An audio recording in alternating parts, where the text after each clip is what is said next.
Lauralee, I commend you for your courage in sharing your story and the difference that God has made in your story. I wonder if you could start just by telling us what transpired to bring you to the point of the abortion and what was the aftermath?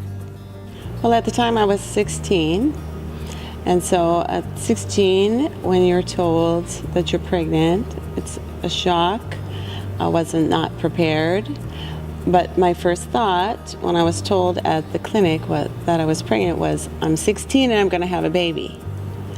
So my first thought was, now I have a baby.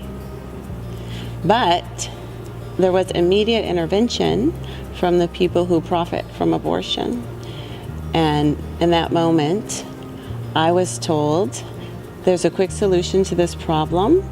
Here's a phone number you can call, and you can have this fixed in short order.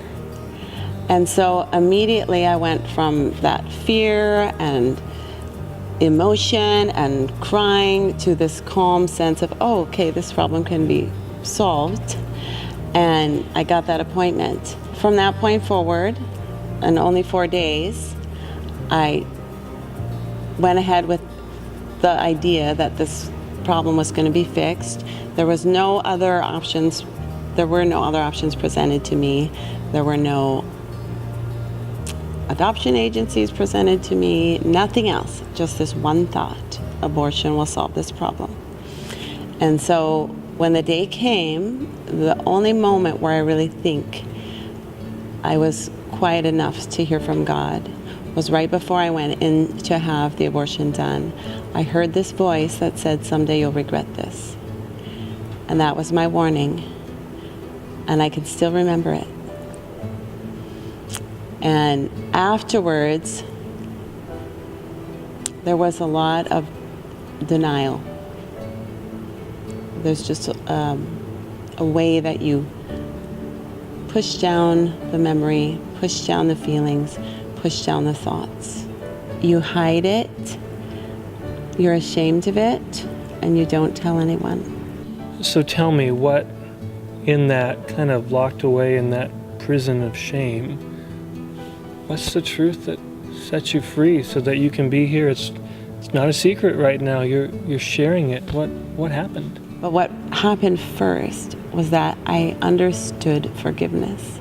I understood sin and the depth and the darkness of it, the incredible evil of taking the life of my own child hit me really hard.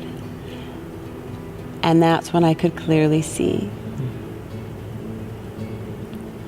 the amazing gift of forgiveness.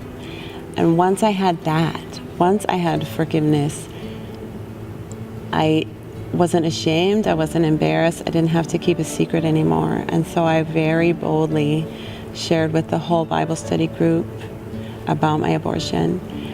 And the amazing thing that happened was that because I shared, others felt free to share. And there were 5 of us in that very small Bible study who had been hiding the same secret. Wow. And that's when I started to see the amazing effect of truth and how the truth can set you free. So what would you say now on the other side of shame? What would you say now to somebody that's contemplating getting an abortion? I would say don't do it. I would say you will regret it. You will regret it one day. And it's something you can never undo. You can never go back and change it. You can never go back and get that baby. Pregnancy is only 9 months. But abortion will haunt you for the rest of your life. So knowing that there's probably people that will hear this that have been through a similar situation, what would you say to someone trying to process the aftermath? Very practically, what's the first thing that someone that's suffering this feeling of having an abortion and the pain that seems to know no soothing, what's the first thing you would tell them to do? Pray. Go to God. God already knows. God's love is real. It's very real. And God is near to the brokenhearted. And then I would say, go to someone who's had an abortion.